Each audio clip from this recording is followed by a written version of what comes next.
Kembali bersama saya Dina Gurning di Economic Update CNBC Indonesia, masih bersama Menteri PUPR Republik Indonesia Basuki Hadi Mulyono. Beberapa waktu lalu, Bapak Presiden Republik Indonesia Joko Widodo menyebutkan bahwa ada beberapa proyek, lebih tepatnya ada 8 proyek yang dikeluarkan dari list PSN. Bahkan dari pihak Kemenko Perekonomian menyebutkan ada 14 proyek yang dicoret dari PSN. Apakah memang keputusan ini merupakan suatu tindakan agar pemerintah ini bisa fokus ke pembangunan IKN atau seperti apa nih Pak? Yang namanya dikeluarkan dari PSN bukan berarti dihentikan. Oke. Ya, tetap dijalankan proyeknya, tapi dikeluarkan dari PSN. Jadi tidak hanya kami mengerjakan PSN, Proyek Strategik Nasional. Yang lainnya banyak proyek-proyek yang bukan PSN tetap jalan. Tetap berjalan, tetap berlangsung pembangunannya. Iya, cuman kan kalau PSN ini harus jangan sampai mangkrak, ya kan? Karena itu sudah diberi kemudahan-kemudahan. Jadi tapi bukan berarti kalau keluar dari PSN bukan berarti berhenti, tapi tetap jalan. Tapi keputusan pemerintah mengurangi jumlah proyek di PSN ini apakah memang ada kaitannya dengan pembangunan IKN supaya lebih fokus begitu? Nggak ada sama sekali hubungannya. Ya, pada saat mengalokasikan anggaran tahun 2022, di sana ada catatan dari surat bersama Menteri Bappenas dan Menteri Keuangan bahwa alokasi anggaran 22 tidak termasuk anggaran IKN. Oke. Ya kan? Nah, sehingga IKN tetap dialokasikan tersendiri. Jadi memang IKN ini sudah disiapkan betul keuangannya oleh Kementerian Keuangan. Oke, berarti memang IKN akan terus berjalan, namun PSN juga tetap fokus pada tracknya begitu ya Pak? Iya. Oke. Ya. Kalau PSN tadi sekali lagi keluar dari PSN bukan berarti berhenti. Bukan berarti dihentikan, tapi tetap jalan. Dari 150 isu yang terlapor, Pak Menteri, KPPIP atau Komite Percepatan Penyediaan Infrastruktur Prioritas ini menyebutkan bahwa pengadaan lahan atau pembebasan lahan merupakan salah satu kendala utama dalam proses pembangunan infrastruktur. Nah, dari Kementerian PUPR ini seperti apa melihat pernyataan dari KPPIP ini? Buat kami, itu dulu. Oke. Sebelum ada Undang-Undang 2 tentang pembebasan lahan. Yang sekarang ini semua sudah jadwalnya sudah tertentu, harga tanahnya pun sudah di atas harga NJOP, bahkan kadang di atas harga pasar. Ya. Semua masing-masing lokasi punya pernak-pernik masalah. Iya, ya, tapi itu bukan menjadi penghambat, ya kan?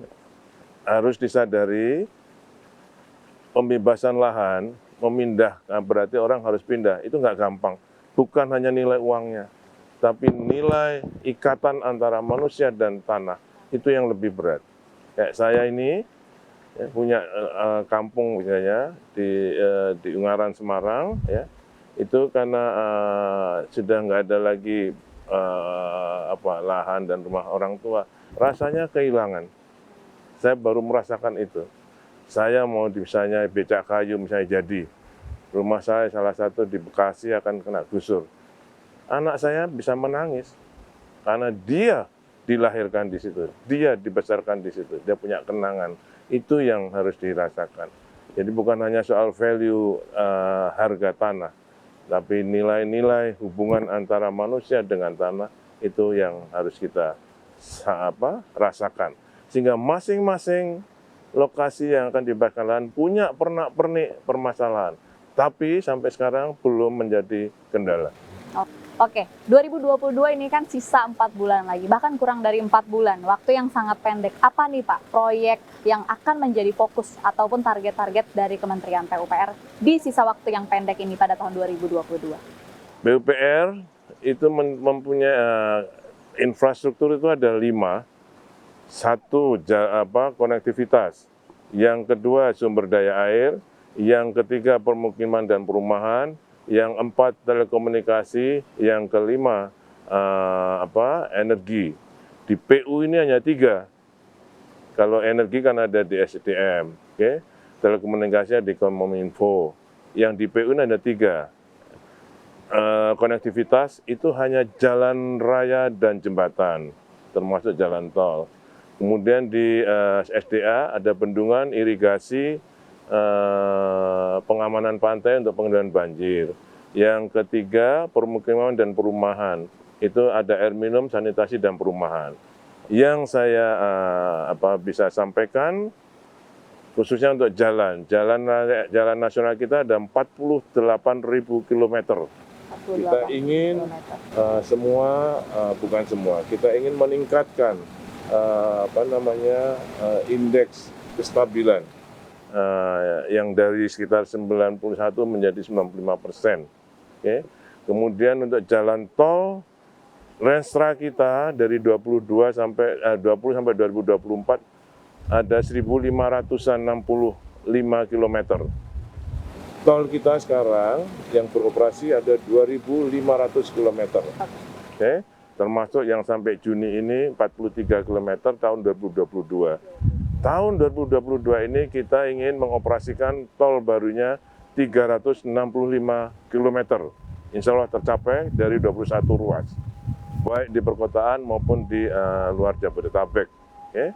Dan akan tercapai itu, akan kita operasikan, berarti sudah diresmikan 365 km tahun 2022 ini. Sebelum 2022 berakhir, ya, sudah bisa digunakan oleh masyarakat. Ya, sekarang yang sudah diresmikan di 43 km.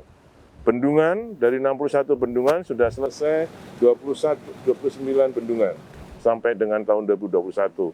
Tahun 2022 ini akan diresmikan lagi 9 bendungan. Okay. Tahun 2023 ada 13 bendungan. Tahun 2024 ada 4 bendungan, 5 bendungan. Tahun 2025 bisa ada maksimum ada 4 bendungan. Karena ini memang setiap bendungan kan pekerjaannya sekitar 3-4 tahun. Kalau normal kemarin ada pandemi jadi agak dicereng. Okay. Jadi irigasi, kita juga merehabilitasi irigasi besar sekali. Kita sudah bisa swasembada pangan, mudah-mudahan itu menjadi kontribusi sedikit dari jaringan irigasi kita. Saya kira ada mungkin, walaupun kecil. Kontribusi air terhadap produksi padi itu hanya 18%. Tapi kalau nggak ada yang 18%, lainnya nggak bisa. Tanah, pupuk, bibit, petani, penyuluh, air 18%. Jadi namun dari 18% itu, kalau tidak ada 18% air, maka semua tidak akan bisa dikerjakan. Itu kita merehabilitasi sekitar 3 juta hektar yang sudah kita sampai tahun 2020 3 juta hektar. Bangunannya kita sekitar 1 juta hektar 5 tahun. Tiap tahun sekitar 100 sampai 200 ribu hektar.